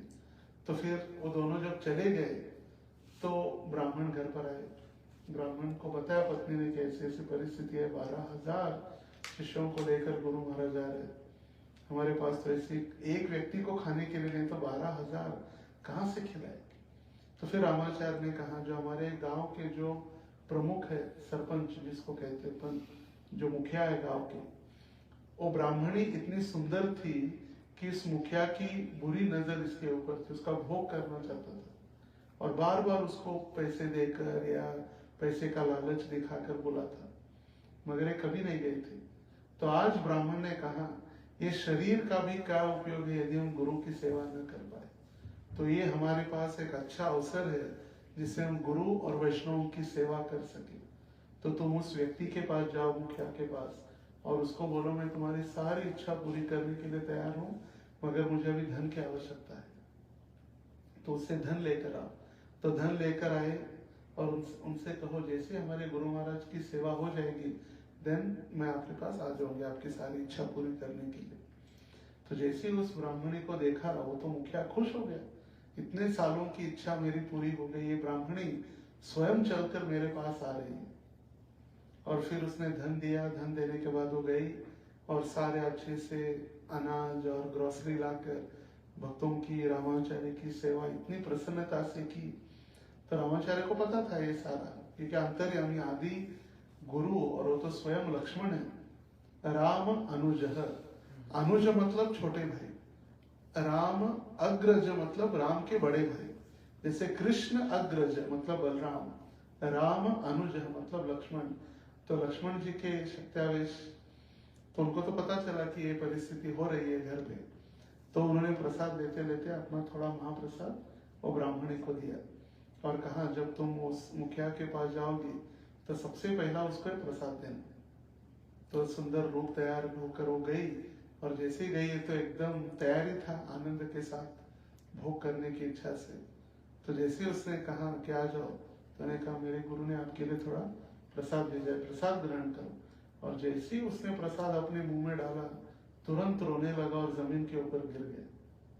और मुझे क्षमा कर दो, मैं आपको भोग करने की विषय वासना के साथ मैं आपको इच्छा कर रहा था, मगर मैं गलत हूँ, प्लीज फॉरगिव मी। और वहां पर रामानुजाचार्य आए और उन्होंने उस गांव के मुखिया को दीक्षा देकर शिष्य बना दी।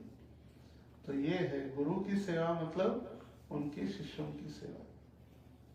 एक बार वही रामाचार्य की भी इतनी सारी लीलाएं, उनका जीवन, हमने 7 दिन कथा की फिर भी समाप्त नहीं हुई। The life and teachings of Ramanuja, his Guru, his spiritual master गोष्ठी पूर्ण, कांची पूर्ण, यादव प्रकाश, यमुनाचार्य, उनका रहना, उनका जीवनी। तो एक बार उनके रामानुजा एक बार श्रीरंगम में थे, दक्षिण भारत में, the world's largest and biggest temple, Srirangam, Ranganatha Swami, बालाजीर वडेर, रंगनाथेर नडेर, वरदराजेर कोडेर। तमिल में से कहा गए, Tamil like you speak Tamil or Telugu? Speak Malayalam. अच्छा Malayalam, I don't know Malayalam, I know little bit Telugu and little Tamil. तो रंगनाथ मंदिर में भगवान की 322 डेज फेस्टिवल होते हैं। 365 डेज में 322 डेज फेस्टिवल एंड 322 डेज शोभा यात्रा होती है भगवान की। भगवान बाहर आते हैं दर्शन के लिए। तो एक दिन बहुत सुंदर शोभा यात्रा चल रही थी और रामानुजा अपने शिष्यों के साथ भगवान का दर्शन लेने खड़े थे शोभा यात्रा में। तो पूरा गांव, पूरा विलेज, पूरा हजारों लोग रंगनाथ के पीछे, जैसे होता है ना जन्माष्टमी, रथ यात्रा में वगैरह, न्यूयॉर्क रथ यात्रा फेमस है यहाँ पर। तो सारे भगवान के दर्शन में, कीर्तन में, भगवान के स्वागत के लिए तैयार है। और फिर उन्होंने देखा कि एक व्यक्ति एक स्त्री के पीछे छाता लेकर उसको पंखा चामर करते हुए घूम रहे। एक स्त्री के पीछे छाता लेकर वो घूमते जा रहे। तो रामाचार्य को विचित्र लग रहा है, ऐसे कैसे, इतना पूरा गांव एक जगह और ये पागल स्त्री के पीछे इसकी सेवा में लगा है। तो रामानुजाचार्य ने वो शोभा यात्रा समाप्त होने के बाद शिष्यों को भेजा उसके पास, उन्होंने उसको बुलाओ, मुझे मिलना है। तो शिष्य गए और शिष्यों ने उनको बताया कि वो spiritual master Ramanujacharya wanted to see, तो कृपा करके आप आइए, इतने महान यतिराज आचार्य रामानुजा आपको बुला रहे। तो फिर वो भी प्रसन्न होकर आए मिलने के लिए। आते ही उन्होंने प्रणाम किया और पूछा, आपने मुझे बुलाया? बोले हाँ बुलाया। बोले क्यों?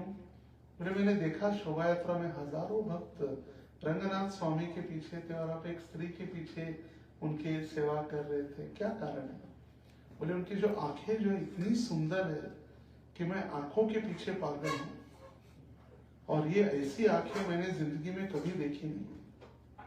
तो रामाचार्य ने कहा, इससे सुंदर मैं आंखें आपको दिखाऊं तो आप उनके प्रति आकर्षित होंगे? बोला I will surrender my life, अगर इससे सुंदर आप आंखें अगर दिखा सकते हैं तो।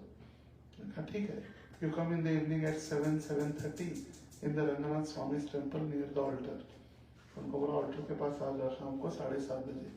अंधेरा, और वहां पर कैसे ऐसे लाइट्स और इलेक्ट्रिक बल्ब्स वगैरह नहीं, रंगनाथ स्वामी में दीप लगाते जलाते। और जब संध्या आरती हो रही थी, कर्पूर और पंचदीप, तो भगवान की आरती होने लगी। और जैसे ही दीप भगवान के चेहरे के पास लेकर गए पुजारी, रामाचार्य ने कहा रुको, और उस व्यक्ति को देखो आंखें भगवान की। नमः पंकजनाभाय नमः पंकजमालिने नमः पंकज नेत्राय नमस्ते पंकजांग्रये। इतनी सुंदर आंखें देखकर वो व्यक्ति आश्चर्यचकित रह गया और रामाचार्य को कहा, now I am yours, you have saved my life, this material attachment and bondage. और अभी आपने भगवान के प्रति मेरी इतनी आसक्ति बढ़ाई, मैं आपको मेरा गुरु मानता हूँ। तो रामाचार्य ने उस व्यक्ति को दीक्षा दी, और जो स्त्री भी थी उसको भी बुलाकर दोनों का विधिवत विवाह करवाया। हेमांबा और धनुर्दास वो बने, उनका नाम था धनुर्दास और वो माता जी का नाम था हेमांबा। तो दोनों अपना सारा ऐश्वर्य वगैरह छोड़कर, सब कुछ अपना बिजनेस पैकिंग वगैरह करके खत्म करके रामाचार्य का जो आश्रम था उसके पास में ही घर में रहने के लिए आए। जब रहने के लिए आए तो रामानुजाचार्य सदैव उनके साथ बैठते चलते, स्नान करने के लिए जाते, और ये शूद्र थे जाति से। तो जो ब्राह्मण या ब्रह्मचारी आश्रम के निवासी थे उनको अच्छा नहीं लगता, अरे रामाचार्य इतने बूढ़े हो गए फिर भी इनका दिमाग पता नहीं काम करता है कि ये स्नान करने के लिए जब जाते हैं तो ब्राह्मण या ब्रह्मचारियों के कंधे के ऊपर हाथ रखे जाते हैं। दोज वे बॉर्न इन ब्राह्मणा फैमिली, ब्राह्मण फैमिली में जिनका जन्म हुआ, उनके कंधे के ऊपर हाथ रखे जाते हैं स्नान करने के लिए कावेरी में। और स्नान करके जब पवित्र होकर वापस आते हैं तो इस धनुर्दास के कंधे के ऊपर हाथ रखते हैं जो शूद्र है। तो ऐसे कैसे हो सकता है? ये बार बार चर्चा आश्रम में चालू हो गई। तो रामाचार्य ने सोचा अभी कुछ करना होगा। तो नेक्स्ट जब रात को सारे सो गए थे तो रामाचार्य ने सबके कपड़े फाड़ दिए, जो सुखाते ना रस्सी के ऊपर, सारे कपड़े फाड़ दिए, अलग अलग धोती उनके कुर्ते। जैसे मंगल आरती का समय हुआ सारे झगड़े कर रहे थे, मेरे धोती फाड़ दिए, मेरे झगड़ा चालू हो गया। वहां पर रामाचार्य का आना पड़ा, बोले अभी बंद करो झगड़े और चलो आरती में। तो झगड़ा बंद करके आरती में चले गए। फिर दूसरे दिन रामाचार्य ने कहा अपने कृष्ण जो हमेशा जो अफवाहें फैलाते थे या धनुर्दास के बारे में गलत बोलते थे उनको बुलाया सबको, बोले हमें आश्रम में धन की आवश्यकता है और ये धनुर्दास की बीबी के पास बहुत सारे गहने हैं, तुम क्या करो, ये धनुर्दास वैसे भी कुछ मेरे पास जब आएगा तो मैं उसके साथ वार्तालाप या मैं उसके साथ चर्चा करूंगा, बात करते बैठ जाऊंगा, और उस समय तुम उसके घर जाके उसकी बीवी जब सो रही होगी दोपहर में तो सारे गहने चुरा के लेकर आओ। तो उन्होंने कहा गुड आइडिया। तो योजना बनाई और रामानुजाचार्य के पास धनुर्दास आके बैठे और दोपहर के समय में राजभोग आरती के बाद जब प्रसाद देकर उनकी पत्नी हेमांबा घर पे विश्राम कर रहे थे, वाम कुक्षी कहते हैं लेफ्ट हैंड साइड से, तो एक कुक्षी पर वो सो रहे थे। तो 3-4 लोग गए धीरे से और सारे एक तरफ के गहने चुरा लिए। करना, कान का सारा चुन। तो नींद में तो पूरी तरह से नहीं थी, उसको पता था कि क्या हो रहा है। आश्रम के निवासी ब्रह्मचारी आकर गहने चुरा रहे। तो उसने मन में सोचा कि आश्रम में ऐसी बहुत बड़ी कठिनाई आई होगी, थोड़ी कठिन परिस्थिति होगी, इसीलिए ऐसे करना पड़ रहा है। तो मैं क्या करती हूँ, थोड़ा पलट जाती हूँ, तो इस साइड के भी सारे गहने वो ले सकते हैं। तो पलट गए, तो जैसे ही पलट गए उनको लगा जग गए और भाग गए सारे। तो भाग गए और फिर गुरु महाराज को कहा कि काम हो गए। तो गुरु महाराज ने कहा अभी रामानुजाचार्य अभी भी बताए कि जो धनुर्दास घर के लिए निकला है, तो वो घर जाके क्या होगा आप लोग देखो जाके। तो सब लोग छुप छुप के देख रहे थे क्या हो रहा है घर में। तो रामाचार्य क्षमा कीजिए धनुर्दास ने पूछा, बोले हेमांबा ये क्या हो गया, आधे गहने हैं आधे गहने नहीं है। तो बोले ऐसे ऐसे मैं जब विश्राम कर रही थी तो आश्रम के ब्रह्मचारी निवासी आके सारे मेरे गहने चुरा के लेकर गए आधे साइड के। तो बोले पूरे क्यों नहीं दिए, आधे क्यों दिए सिर्फ। बोले पूरा देने के लिए थोड़ा पलट गई, उनको लगा मैं जग गई इसीलिए वो भाग गए। बोले तुम कितनी मूर्ख हो, पलटने के लिए कौन कहा था, चुपचाप सारे गहने निकाल के दे देती, क्यों दिमाग लगा। बहुत उसको डांटने लगे। जब ये सुना तो सारे ब्रह्मचारी शांत हो गए और फिर आश्रम में आ गए। आश्रम में आने के बाद रामाचार्य ने पूछा क्या हुआ। तो बोले ऐसे ऐसे, वो डांट रहे उनको। बोले सी द डिफरेंस, आप ब्रह्मचारी वैरागी होकर थोड़े से आपके कपड़े मैंने फाड़ दिए थे तो आप झगड़ने लगे सारे। और यहाँ एक जो डिवोटी है जिसको आप शूद्र के रूप में देख रहे, वो अपने पत्नी को डांट रहा है, क्यों, क्योंकि उसने पत्नी ने गहने हमें क्यों नहीं दिए। This is the difference. तो ये वैष्णव सदाचार ये सबसे महत्वपूर्ण है। तो वरिष्ठ वैष्णवों के साथ हमारा व्यवहार कैसा हो, तो हम थोड़ा स्पीड में सिर्फ पढ़ेंगे, दो तीन पॉइंट है। वरिष्ठ वैष्णवों के साथ जब वरिष्ठ भक्त आते हैं, सीनियर डिवोटीज, तो हमें कैसे आचरण करना है।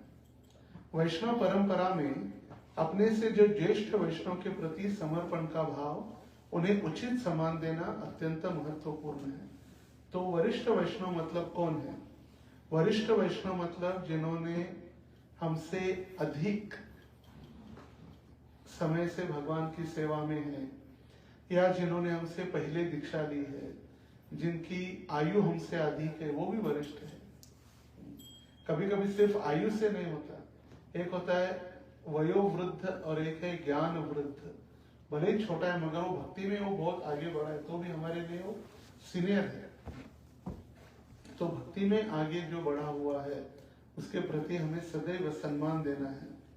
श्रेष्ठता की श्रृंखला में सबसे ज्येष्ठ है गुरु, जिन्हें भगवान के प्रतिनिधि के समान सम्मानित देना चाहिए।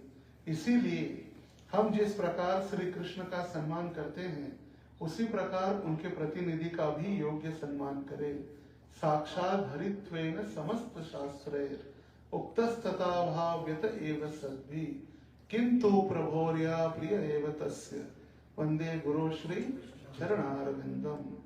सारे शास्त्रों में कृष्ण के प्रतिनिधि के रूप में गुरु को माना गया है, इसीलिए गुरु की सेवा भगवान के समान की जाती है। इनके पश्चात सन्यासी का क्रम आता है। सन्यासियों में श्रेष्ठता का विचार करते समय जिन्होंने पहले सन्यास दीक्षा ली है, उन्हें ज्येष्ठ सन्यासी समझना चाहिए। जब दिन में पहली बार हम सन्यासी को देखें, तब पूरे आदर के साथ साष्टांग प्रणाम करें। फिर वो कोई भी सन्यासी हो, मायावादी हो या कोई भी संप्रदाय का हो, हमारा कर्तव्य है कि साष्टांग अष्ट अंग, प्रभु जी अष्टांग और माताएं पंचांग दंडवत करें। नियम है कि जो दंडवत नहीं करेगा सन्यासी को देखकर, उसे पूरा दिन उपवास करना पड़ता है। अगर हमने सन्यासी को देखकर दंडवत नहीं किया, दैट डे फास्टिंग। मायावादी सन्यासियों का संग हमें नहीं करते हैं, मगर उन्हें योग्य सम्मान देना आवश्यक है। इनके पश्चात गुरु महाराज के गुरु बंधु का क्रम आता है। इनका भी हमें उसी प्रकार सम्मान करना चाहिए जैसे हम अपने आध्यात्मिक गुरु का करते हैं। जैसे इस्कॉन में मैंने कहा मल्टी एनवायरमेंट गुरु है, सभी गुरु को हमारे गुरु के समान ही सम्मानित करना चाहिए। गुरु ग्रुपिज्म नहीं, अरे इनके गुरु है उन्हें जाएंगे, इनके गुरु में सभी को सम्मान देना। पहले तो पता भी नहीं चलता था कौन किसके शिष्य है, इतना प्रेम के साथ रहते थे आश्रम में, किसको पता ही नहीं चलता था। एक 5-7 साल पहले तक जब मैं महाराज गुरु महाराज के साथ ट्रैवलिंग करना प्रारंभ नहीं किया, तब तो पता भी नहीं था कि मैं महाराज का डिसाइपल हूँ। सबको लगता था मैं राधानाथ महाराज का डिसाइपल हूँ, क्योंकि मैं बेलगांव से बिलोंग करता था। इसीलिए जब मैं ट्रैवलिंग स्टार्ट किया तब पता चला कि लोकनाथ महाराज के डिसाइपल। जिन भक्तों ने ब्राह्मण दीक्षा ली है उनका सम्मान करना चाहिए। उनकी ज्येष्ठता किसने पहले दीक्षा ली है इस क्रम में करे। जिन भक्तों ने अपने पहले हरिनाम दीक्षा ली है उनको भी हमें योग्य सम्मान देना है। हमसे पहले जिनकी दीक्षा हुई, they our seniors for us. जो भक्त आयु में ज्येष्ठ है उनका भी सम्मान करे। आयु में भी तो ऐसे नहीं कि हमने पहले दीक्षा ली है और ये बुजुर्ग है, वयोवृद्ध है, अरे आपकी तो अभी दीक्षा हुई, आप श्रेष्ठ नहीं है, मैं श्रेष्ठ हूं। नहीं, आयु का भी मर्यादा, इसको कहा जाता है संस्कार। ज्येष्ठ वैष्णव की उपस्थिति में उनके अनुमति के बिना दूसरों को उपदेश न दे। सेम एज गुरु की उपस्थिति में हमें उपदेश नहीं देना है। जो दो वरिष्ठ वैष्णव में वाद विवाद के समय हमें तटस्थ भूमिका स्वीकार करते हुए किसी का भी पक्ष नहीं लेना चाहिए। अगर दो भक्तों के बीच वाद विवाद या झगड़े हो रहे तो हमें अरे ये सही है, ये सही है, नहीं, हमें तटस्थ रहकर उनको शांत करने का प्रयास करना चाहिए। भक्ति विनोद ठाकुर कहते हैं यदि कोई भक्त झगड़ा कर रहे या कोई वैष्णव निंदा कर रहे तो हमें क्या करना चाहिए। सबसे पहले हमें जो निंदा कर रहा है उसकी जीभ काट देनी चाहिए और फिर हमें जाकर आत्महत्या कर देनी चाहिए। क्यों? क्योंकि हमने भी वैष्णव अपराध किया। वैष्णव निंदा कर रहा है, उसकी जीभ काट ली तो हम भी अपराधी बन गए, इसलिए हमें आत्महत्या कर देनी चाहिए। इसलिए द बेस्ट ऑप्शन जो भी जिस तरह कोई अगर वैष्णव निंदा हो रहे तो स्थान छोड़कर हमें निकल जाना चाहिए, क्योंकि मौनम स्वीकृति लक्षणम। अगर हम शांत रहकर वो सुन रहे निंदा, इसका मतलब हम वो स्वीकार कर रहे, वी आर एक्सेप्टिंग इट।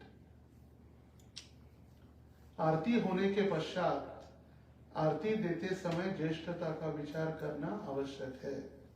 जो आरती देते हैं दीप, सबसे पहले हम सीनियर को देते हैं, तो ये नहीं हो कि अरे 10 साल, ये 1991, ये 1992, 93, 94, 90, ऐसे आगे पीछे नहीं। एक किसी को सीनियर को दिखाए या सन्यासी को, फिर सीक्वेंस से हम जा सकते हैं।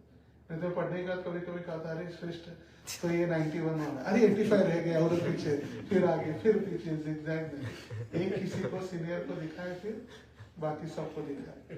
क्या कहीं कहीं मंदिर में फॉलो करते, जो आरती गा रहा है उसको पहले दिखाते फिर सबको दिखाना प्रारंभ करते हैं।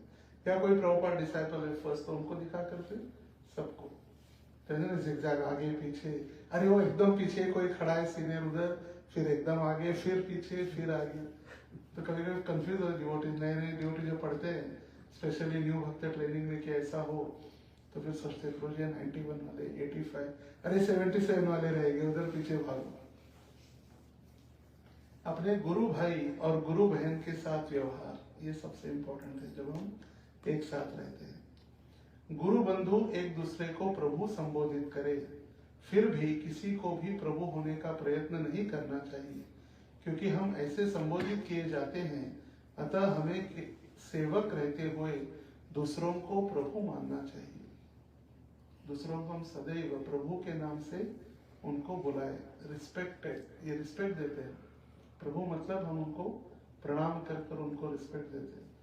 परम पूज्य राधानाथ महाराज कहते हैं, first we become das das das das das anudas, after some time we are dasanudas, then after initiation we are das, and after some time we, अगर हमको कोई कहता है then we become prabhu, and after some time we compete with Mahaprabhu. Competition हो जाता है। दीक्षा के बाद अगर हमें कोई कहे दास, तो हमको लगा अरे पता नहीं पागल, दास नहीं कहते, प्रभु जी कहना चाहिए। क्या कहना चाहिए? प्रभु जी। तो ये नाम के लिए नहीं है, हमें सिर्फ दूसरों को सम्मान देने के लिए इम्पोर्टेंट है। हम अपने गुरु बंधु के सेवक हैं अतः गुरु बंधु के विशिष्ट स्तर के अनुसार उनकी सेवा करे। अत्यंत विनम्रता से हमें ज्येष्ठ गुरु बंधु से जिज्ञासा करनी चाहिए, उनके उपदेशों का पालन करना चाहिए तथा उनके प्रामाणिक सेवक होने की महत्वाकांक्षा होनी चाहिए, उनकी सदैव सेवा करने के लिए। अपने समकक्ष गुरु बंधु की सेवा हम उनके मित्र बनकर, उनकी सहायता करके, उन्हें भक्ति के मार्ग में प्रेरित करके करें। फ्रेंड, गाइड, मेंटर, फैसिलिटेटर, जो भी नाम है, हम एक दूसरे को मदद करते रहे भक्ति में। हम वो सीनियर है इसका मतलब नहीं कि हम उनका शोषण करें। जैसे होता है ना, उनको जबरदस्ती, अरे मुझे बिना पूछे कहीं नहीं जाना है, मुझे बिना पूछे कोई यात्रा में नहीं जाना है, बिना मुझे पूछे मंदिर नहीं जाना है, बिना मुझे पूछे कोई डोनेशन नहीं देना है। ये कंट्रोलिंग नेचर, ये भी नहीं। अगर कोई भगवान की सेवा में लगा है उसको अच्छे से मार्गदर्शन करें। जैसे कभी कभी यूथ, स्पेशली यूथ्स में कॉलेज वगैरह छोड़कर तुरंत ब्रह्मचारी बनने की इच्छा हो जाती है।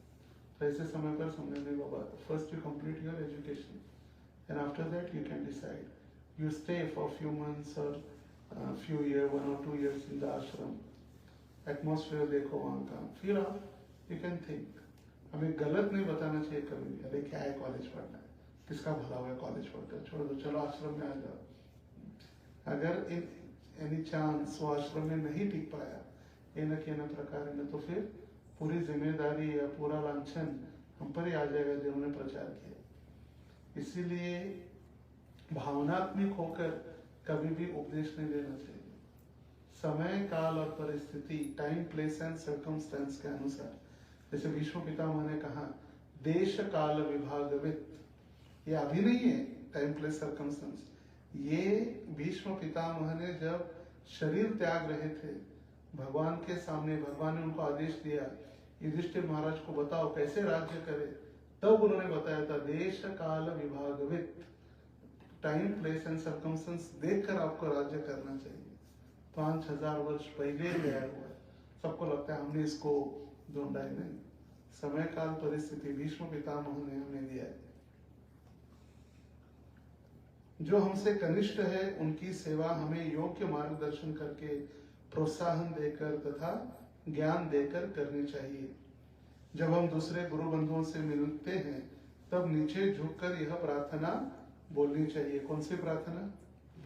वांछा कल्पतरुभ्यश्च कृपा सिन्धुभ्येव च पतितानां पावनेभ्यो वैष्णवेभ्यो नमो नमः।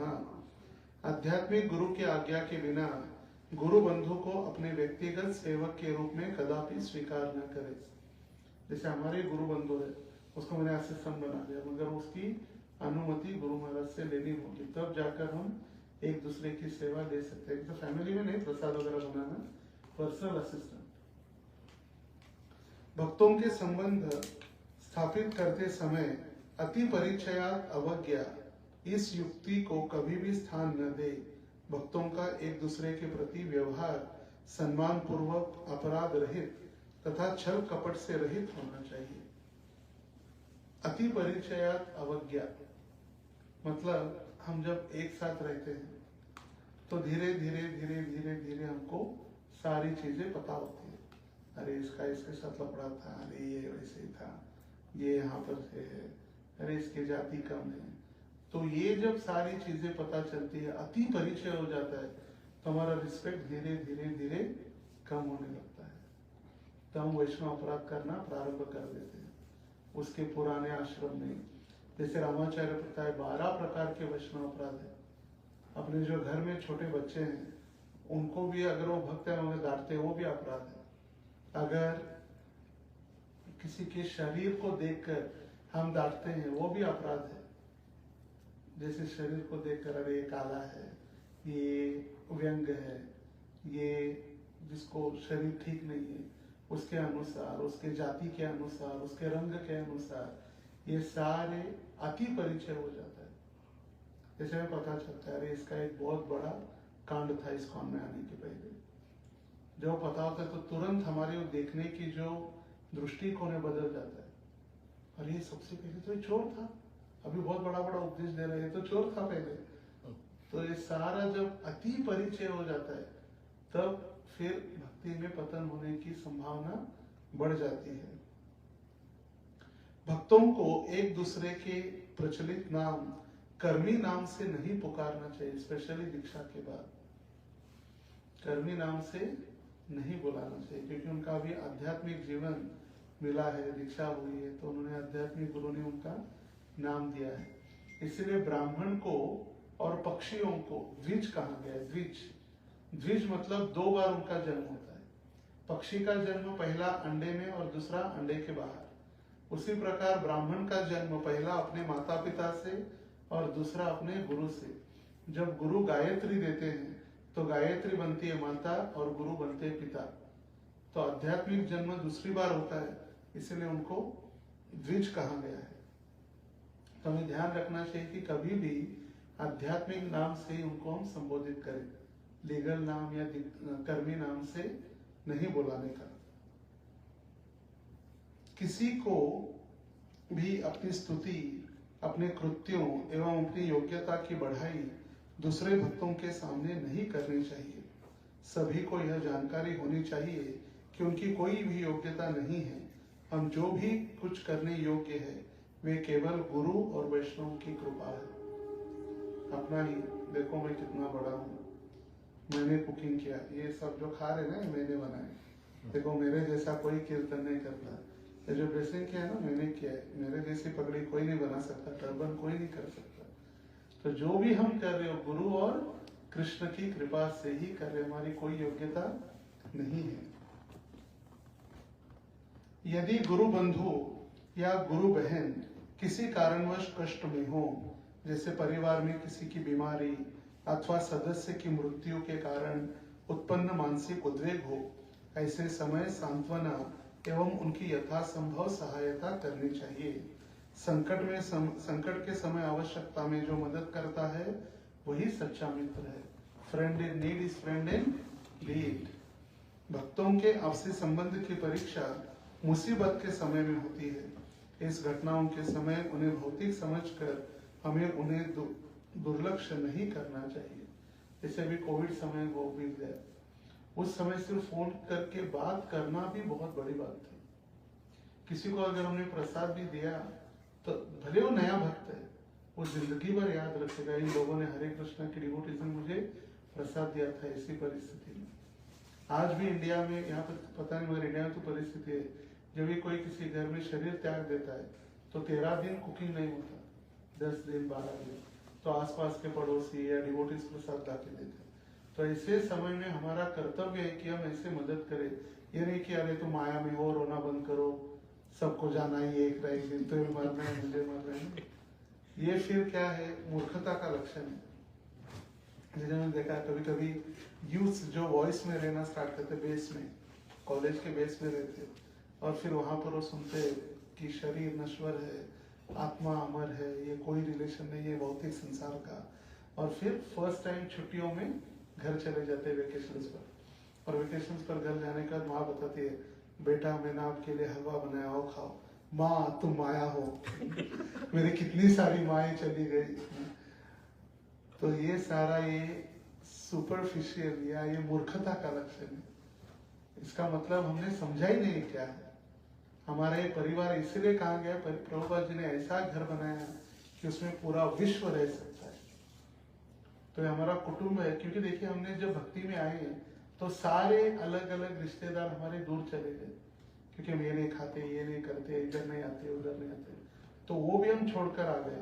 और यहाँ भी हमारा एक अच्छा कुटुंब है, अच्छा हमारा रिलेशन नहीं है, तो कहाँ जाएंगे?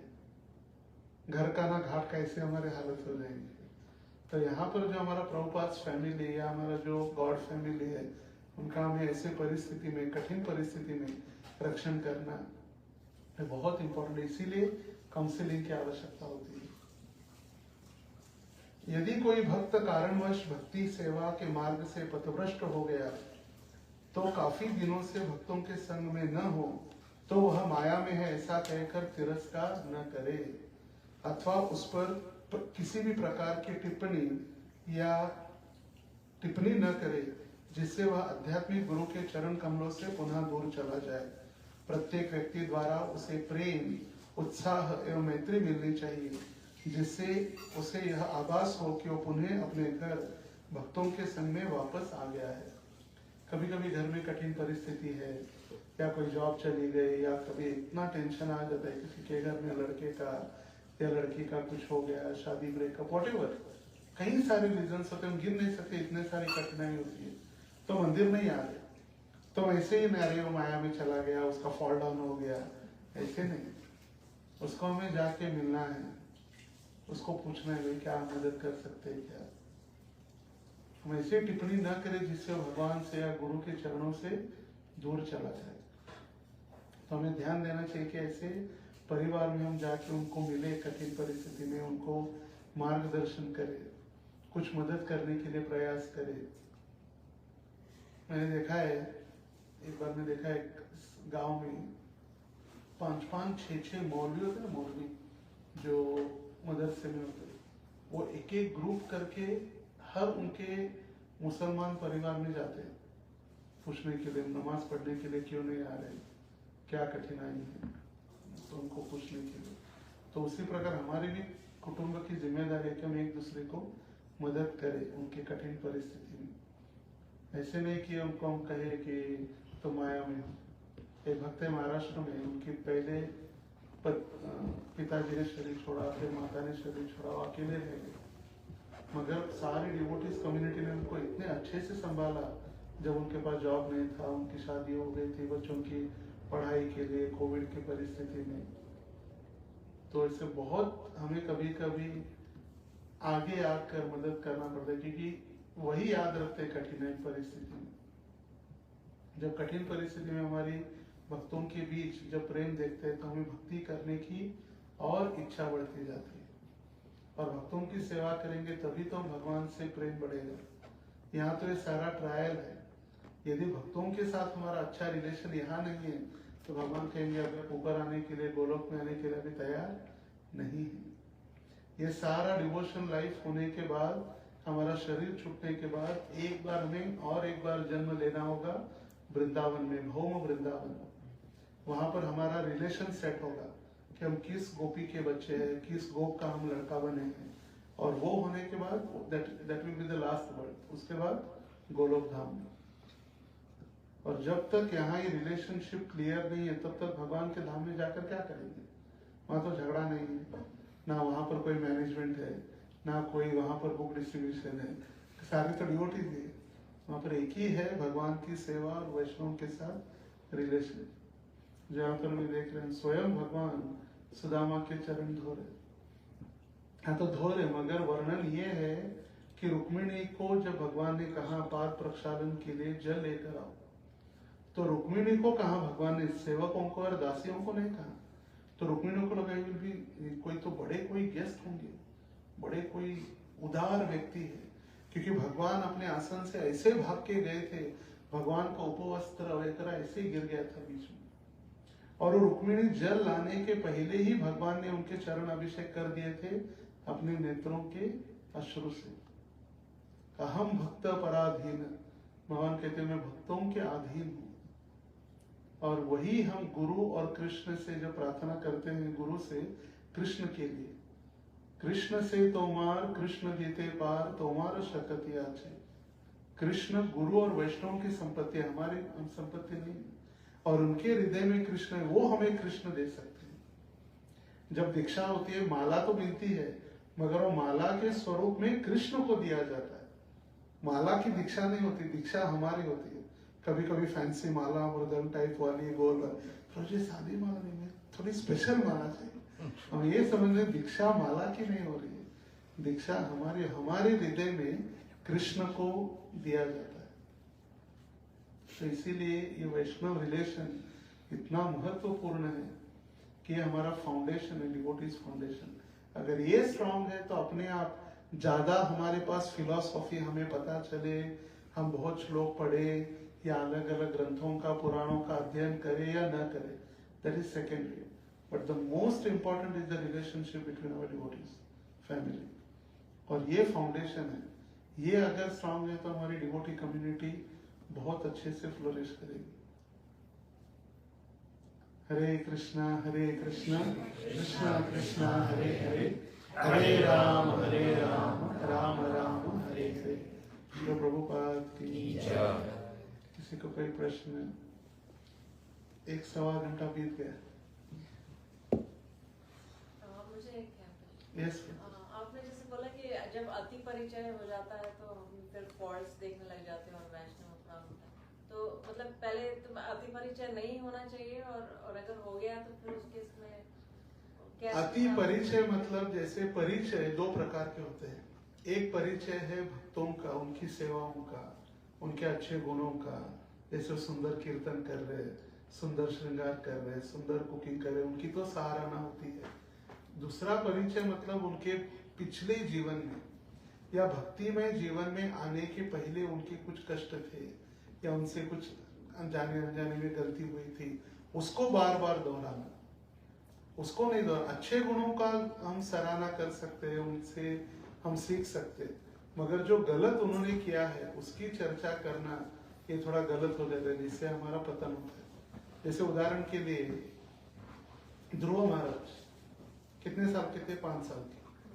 5 साल के थे और राजा उत्तानपाद के गोदी में उनको बैठने की इच्छा हुई, मगर सुरुचि ने कहा, धक्का मारकर नीचे गिरा दिया और कहा कि अगर आपको पिताजी के गोदी में बैठना है तो उसके लिए आपको ये शरीर त्याग करके अभी मरो, ये शरीर छोड़ो और उसके बाद दूसरा जन्म मेरे गर्भ से लेंगे तब आपका अधिकार होगा।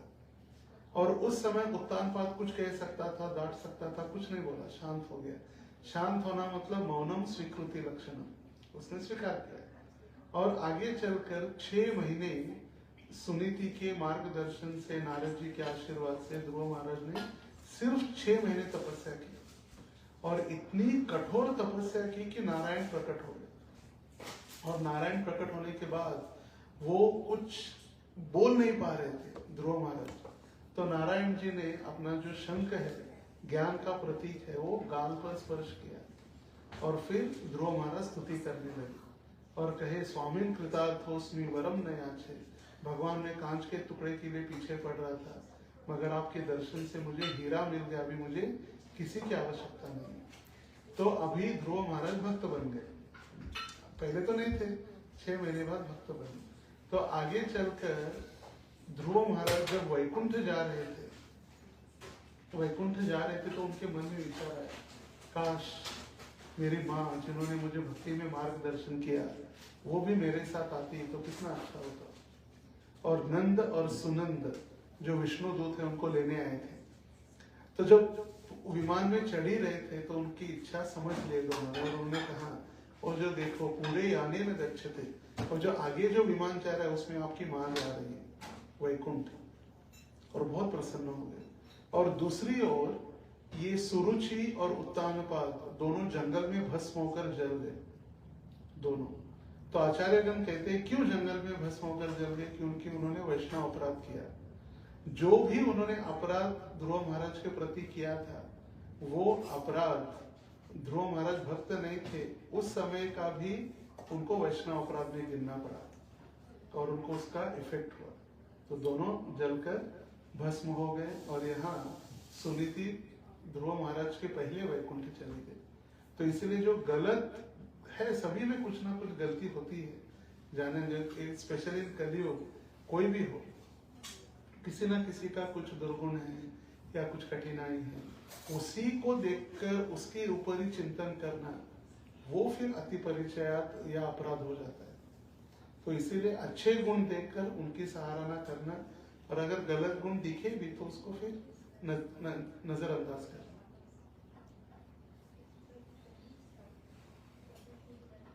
और कोई? बहुत बहुत धन्यवाद। श्री प्रभुपाद की जय। श्री श्री राधा माधव अष्ट सखी वृंद की जय। सीताराम लक्ष्मण हनुमान की जय। गिरिराज गोवर्धन की जय। निताई गौर सुंदर की जय। श्री प्रभुपाद की जय। निताई गौर प्रेमानंदे हरि हरि बोल। प्रभु जी कल भी बोलेंगे वेडनेसडे संडे में जूम पे। कल का टॉपिक बहुत ही इंटरेस्टिंग है, सीता महारानी की कथा है, तो आप लोग सब ज्वाइन होइएगा और अन्य लोगों को भी फॉरवर्ड करिएगा, इनवाइट कीजिएगा, क्योंकि गुरु